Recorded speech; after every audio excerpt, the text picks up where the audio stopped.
بسم الله الرحمن الرحیم. نن زموږ اساسي درس که چیرته زه فولډرونه په یو ډرایو کې ولرم، مثلا زه دغه ډرایو کې یا دې ډرایو کې یا په ډیسکټاپ باندې فولډرونه لرم، زه غواړم چې دوی منظم کړم، ترتیب یې کړم. اوس مثلا دغه کې فولډرونه دي، زه غواړم چې دا سره ترتیب کړم. څه رقم یې ترتیب کړم؟ د دې لپاره موږ مختلف آپشنونه لرو. یو چې په دې ځای رایټ کلیک وکړئ په خالي ځای کې، ګوره موږ تاسې ویو هم لرو، سورټ هم لرو او ګروپ هم لرو. اول ویو دا معنا چې څه رقم ښکاره شي. ویو ما تاسو ته په ورډ پیډ پین په ټولو کې ویلې چې د ویو معنا څه شی ده؟ ښکاره کېدل ده. نو په دې ځای کې ویو دا معنا چې دا فولډرونه څه رقم ښکاره شي، مثلا غټ ښکاره شي، واړه ښکاره شي، دلته یې ټول شیان دي. سارټ یې بیا ترتیب کولو ته وایي. سارټ چې هر ځای کې و د سارټ معنا ترتیب کول، منظم کول. که چیرې غواړې چې منظم یې کړې، څه رقم یې منظم کړې، مثلا د حروفو په حساب، مثلا د شمارې په حساب باندې، نو بیا سارټ کوئ. او ګروپ چې ګروپ شي، جدا جدا شي، مثلا یو قسم فایلونه، یو پروګرام فایلونه جدا شي، د ورډ پیډ جدا شي، د پینټ جدا شي، فولډرونه جدا شي، دغه شو ته ګروپ وایي.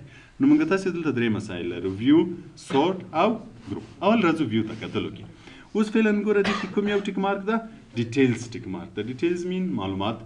اوس ګوره دلته د فولډرونه چې دي، مثلا د ای بی فولډر ده، دلته ګوره بعضې معلومات ورسره دي چې ډیټ موډیفای، په دې فولډر کې په کوم تاریخ تغییرات راغلي، په کوم تاریخ تغییرات راغلي دلته باندې نوشتی چې 11 او دومره ټایم باندې، او دغه خپله چې شی ده فولډر ده. اوس که زه لاندې راشم، ګوره بعضې فایلونه هم لرو. اوس مثلا دا په دې فایل کې په کوم تاریخ باندې تغییرات راغلي دلته دا لیکلي دي، او دا د کوم پروګرام فایل ده دلته به دا لیکلي وي چې مایکروسافټ ورکشیټ دا د مایکروسافټ ایکسل فایل ده. یا مثلا دغه یو چې ده په دې تاریخ تغییرات پکې راغلي او دا د مایکروسافټ ورډ فایل ده.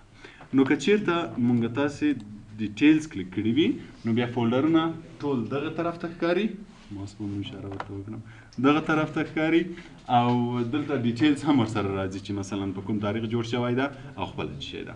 دا په کوم صورت کې که چیرته موږ ډیټیلز کلیک کړی وي. که چیرته دلته سمال آیکن کلیک کوو، اول به سمال آیکن ته راشو، بیا دا ټول واړه ښکاري، معلومات به هم ورسره نه وي که چیرې موږ سمال آیکن کلیک کوو. او که چیرې په دې کې میډیم آیکن کلیک کوو، بیا به له هغه نه لږ غټ واوسیږي. بعضې فولډرو کې چې عکسونه وي، هغه به هم داسې واړه ښکاره شي. که چیرته راسن عکسونه پراته وي، مثلا دا عکس ده، هم به لږ وړ ښکاره شي چې دغه عکس ده. په دغه صورتو کې ګوره نه ښکاري. که چیرته دا شی له دې ځای نه هم کولی شو. که چیرته سمال وي، ګوره ښکاري نه چې په کوم فولډر کې عکسونه شته په داخل کې، یا کوم یو مووي ده یا کوم یو عکس ده. خو که چیرې موږ تاسې دلته میډیم سایز ورته وایو، بیا د دوی سایز نظر سمال ته لږ غټیږي. کوم یو کې چې مو ویډیوز وي، هغه وي، عکسونه وي، هغه بیا ښکاره کېږي. که لږ نور هم غټ کړو، لارج آیکن، بیا خو بیخي هم سایز غټیږي، هم عکسونه هر څه پکې ښکاري. ګوره دې کې عکسونه دي، دې کې مثلا ایکسل فایلونه دي، دې کې د ورډ فایلونه دي، دا شیان ټول ښکاره کېږي. او که چیرته ایکسټرا لارج کو، بیا به ډېر زیات غټ شي او هر څه به ښه پکې واضح بیا ښکاري چې کوم کې فولډر کې کوم شیان موجود دي. پوه شوئ؟ نو دا زموږ ستاسې مربوطه چې څه رقم یې غواړو چې راته وښیي. ویو معنا کتل، دا زموږ ستاسې مربوطه چې څه رقم یې ماته باید دا وښیي. نو هر یو چې زه کلیک کوم، له دې ځای نه کلیک کولی شم. بل دلته لیست لرو. لیست ټول داسې لیستو غوندې درته راولي. ګوره یو لیست، دوه لیسته، چې هر څومره ډېر وي یو لیست به شي، بل همداسې مسلسل دغه ځای کې به ورسره بیا سکرول بار پیدا شي، چې څومره ډېر وي سکرول بار به دې خوا ته کش شوی، ټول به بیا درته ښکاري. خو معلومات به پکې موجود نه وي. معلومات په کوم یو کې درته ښیي؟ په ډیټیلز کې معلومات درته ښیي. او که چیرته ټایلز کلیک کوو، ټایلز یې بیا په درو قطارو کې راولي. که چیرې زموږ سکرین غټ وي، بیا کیدای شي چې قطارونه ډېر شي، مثلا که مونیټر ګرافیکس غټ وي، سکرین غټ وي، بیا همدغسې قطارو کې به موجود وي، او عکسونه به هم پکې ښکاري. ګوره عکسونه د کوم پروګرام فایلونه چې په کوم فولډر کې وي، هغه به هم پکې معلومېږي. او که کنټینټ کلیک کې، کنټینټ کې بیا ډیټ موډیفای و، دا شیان معلومات ورسره ښکاري چې کوم فولډر په کوم تاریخ باندې تغییرات پکې راغلي. ټول دا یې ویو شوه. فعلا به زه بېرته ډیټیلز ته راشم. ویو شوه چې باید څه رقم ښکاره شي. بل د سورټ ترتیب کول چې غواړي دوی ترتیب کړي چې اول کوم فولډر ښکاره شي، دویم کوم فولډر ښکاره شي، اول کوم فایل ښکاره شي، دویم کوم فایل ښکاره شي، دې شي ته سورټ وایي. سورټ کې بیا موږ تاسې دلته اول اسینډینګ او ډیسینډینګ لرو. اسینډینګ او ډیسینډینګ. اوس ګوره دلته زه ورته وایم چې نیم هم ټیک مارک ده او اسینډینګ هم ټیک مارک ده. مطلب دا چې د نوم په حساب یې راته سورټ کا. او اسینډینګ نوم کې اوس وګوره اول هغه فولډر راغلی چې نوم یې له څه نه شروع ده؟ له ا نه شروع ده. بیا چې کله ا ختمیږي، بی فولډر، بیا چې بی ختمیږي، سی. همداسې آخري به کوم فولډرونه وي چې زایټ وي. فولډرو ترتیب جدا، د فایلو ترتیب جدا یعنی داسې نه کېږي چې اوس ګوره دغه ځای کې شاید فایلونه اوسي که اوس دا فایلونه دي نوم یې له څه نه شروع ده له سی نه خو له دې نه وروسته نه ده راغلی ګوره په دغه ځای کې نه ده راغلی ولې نه ده راغلی ځکه چې دا فولډرونه دي او دا فایلونه دي د هر شي ترتیب جدا وي د فولډرو جدا وي د فایلو جدا وي اوس په دغه فایلو کې که چېرته فایلونه دلته زیات وای نو امکان درلود چې اول A والا فایل ښکاره شوی وی لکه دا بیا B والا بیا C والا همداسې مسلسل نو ترتیب د هر یوه جدا وي نو اوس دلته سارټ کې نیم ده د نوم په حساب سارټ شوی او اسینډینګ مطلب دا چې له A نه شروع شي تر زایټه پورې که چېرې ډیسینډینګ کو بیا له زایټ نه شروع کېږي تر A پورې اوس که زه ډیسینډینګ لیکم بیا څنګه کېږي اول هغه فولډرونه راځي چې نوم یې له زایټ نه شروع وي مثلا فولډرونه شو ګوره اول وینې W چون زایټ نشته W بیا همداسې ورو راځه اخري څه شی دی اسینډینګ او ډیسینډینګ فایلو کې به هم همداسې شي اول به هغه فایلونه راځي چې نوم یې له زایټ نه شروع وي بیا به هغه فایلونه راځي چې نوم یې له A نه شروع وي که چېرې موږ تاسې فایلو نومونه په شمارو باندې وي مثلا 1 2 3 بیا له ABC نه مخکې اول شماره راځي مثلا که زه دلته فولډر هم ولرم دا به زه بېرته سارټ کې اسینډینګ کوم اول به A شي اوس که زه یو فولډر جوړ کړم چې نوم یې وي یو فولډر بل جوړ کړم چې نوم یې وي 2 او اوس ورته سارټ کې تیار اسینډینګ ده یو ریفریش به هم کوم اوس به اول کوم فولډرونه راځي چې شماره ولري که چېرې موږ دلته د نیم په حساب یې سارټ کو او اسینډینګ یې کو نو همیشه په یاد اوسه چې فولډرونه چې فایلونه وي که فولډرونه اول شمارې والا راځي ټیټه شماره بیا جګه شماره شمارې چې خلاصې شوې له هغه نه وروسته ABC A نه تر زایټ یا زایټ نه تر A که چېرې ډیسینډینګ کو اول غټ عدد بیا وړ عدد بیا زایټ بیا A دا ترتیب شو بل پکې ډیټ موډیفاید ده ډیټ موډیفاید کې هم اسینډینګ او ډیسینډینګ راځي په ټایپ دغه اپشنو کې ټولو کې اسینډینګ او ډیسینډینګ راځي ډیټ موډیفاید د تاریخ په حساب راته کوي چې کوم فایلونه سابقه دي کوم فایلونه نوي دي نوي فایلونه جدا راته کوي زاړه فایلونه جدا راته کوي اوس په دې ځای کې ګوره په سارټ کې ډیټ موډیفای هم شو او ډیسینډینګ هم شو اول به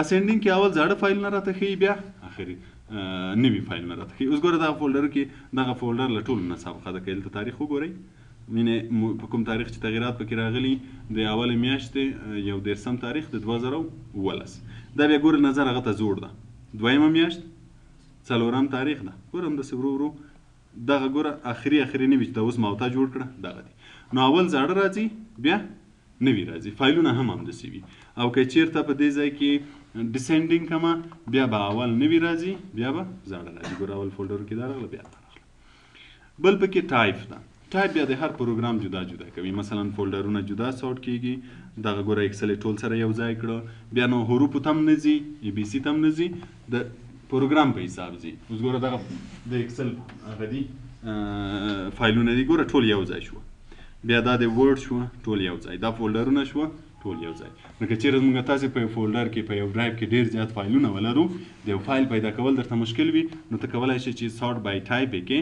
تر څو د هر پروګرام فایلونه جدا شي نو بیا به صرف راشې چې د کوم پروګرام فایل دی په کار یې په مغو کې به یې وګورې نو ضرورت به نه وي چې بیا موږ نورو کې وګورو نو دلته کولی شې چې د ټایپ په حساب یې هم کې چې د پروګرام په حساب یې درته وښیي او بل د سایز که چېرې د سایز کو بیا د سایز په حساب راته ښیي بیا دلته اسینډینګ او ډیسینډینګ ده چې اول درته غټ فایلونه وښیي چې سایز یې ډېر ده اول هغه درته وښیي بیا هغه درته وښیي چې سایز یې کم ده او که اول هغه وښیي چې سایز یې کم ده بیا سایز یې غټ ده اوس فعلا په دې کې ګوره ډیسینډینګ ده نو ګوره د دې سایز به دلته لیکلی وي د دغه فایل سایز څو ده دلته ګوره لیکل شوی 14.0 14,000 څو ده 14,000 که نه 14,000 کې وي د دې سایز ده بیا د دې سایز 3,096 کې وي د دې سایز اول غټ بیا وړ ګوره ته دې ځای دا فایلونه شو اوس به فولډرونه وي د فولډرو سایز به بیا څنګه معلوموي په فولډر به رایټ کلیک کوئ پراپرټیز به کلیک کوئ دلته به یې ګوره سایز لیکلی وي سایز د دې سایز څو ده 0 ده تر اوسه پورې وینئ چې پکې نشته نو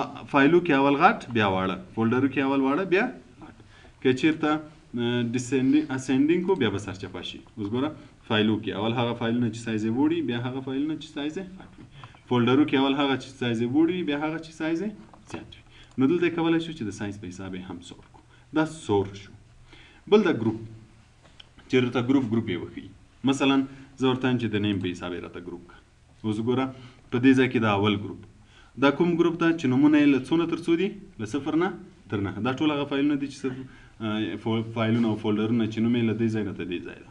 بیا له A نه تر H پورې دا ټول هغه دي چې له A نه تر H دي. دا I نه تر P لکه ډکشنري کې چې موږ تاسې حروف د ABC په حساب بیا پیدا کوو.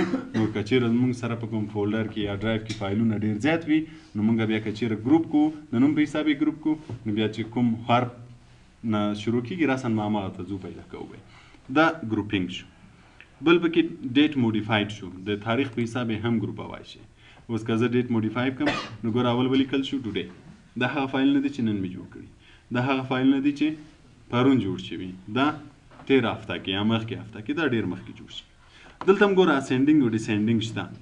که اوس ډیسینډینګ ده نو اول یې نوي فایلونه راته ښولي بیا یې زاړه راته ښولي. که ډیسینډینګ کړمه ګوره اول هغه چې ډېر زاړه وي. اوس ګوره ا لانګ ټایم اګو دا ډېر مخکې جوړ شوي.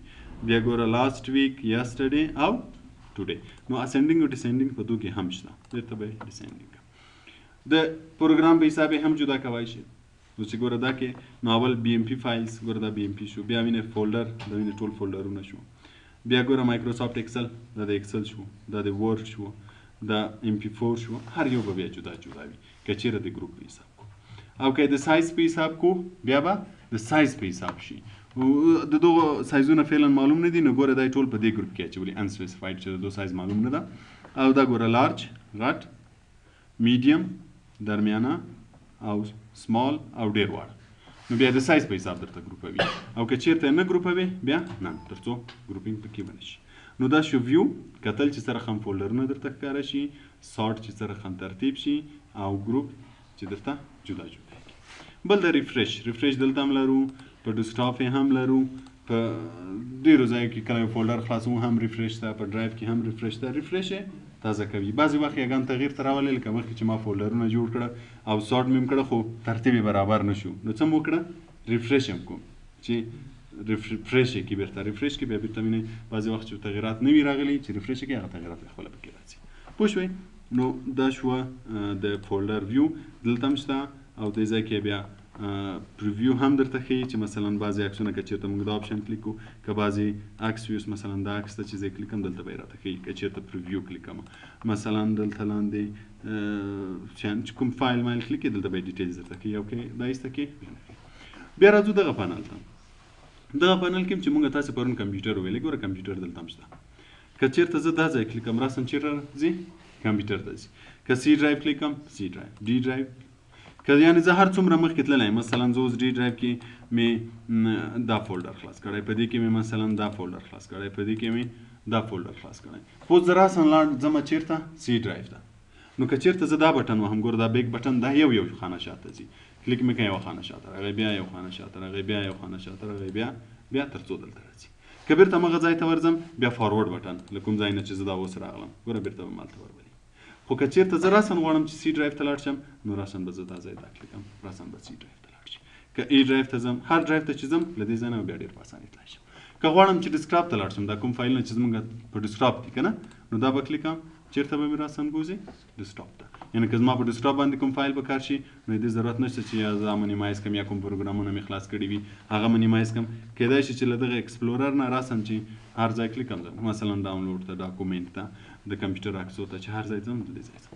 پرون موږ تاسو ویلې چې ډیسکټاپ لرو او ډاکومنټ لرو. ډیسکټاپ خو دا دی وینئ چې دا ډیسکټاپ ده که نه. ډاکومنټ یو بل فولډر ده چې کله یې کلیک کړو نو هغه فولډر به هم راشي چې دغه ډیسکټاپ ډاکومنټ ډاونلوډز میوزیک فکچر ویډیوز دغه ټول د کوم ډرایو مربوط راځي د C ډرایو مربوط راځي. او پرون موږ تاسو ته وویلې چې که چېرته موږ تاسې فایلونه په ډیسکټاپ کې کېږدو یا یې په مای ډاکومنټ کې کېږدو یا یې دغو فولډرو کې کېږدو نو دا د C ډرایو مربوط ده. که چېرته وینډوز خراب شي او C ډرایو دې فارمټ شي نو دا شیان دي له منځه ځي. نو کوشش کوئ چې پرسنل فایلز وي یا کوم ضروري فایلونه چې وي په ډیسکټاپ او په ډاونلوډ او مای ډاکومنټ په دغو ځایو کې کېنږدئ.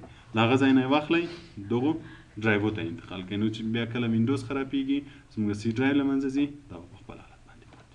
پوه شوې تر دې ځای پورې؟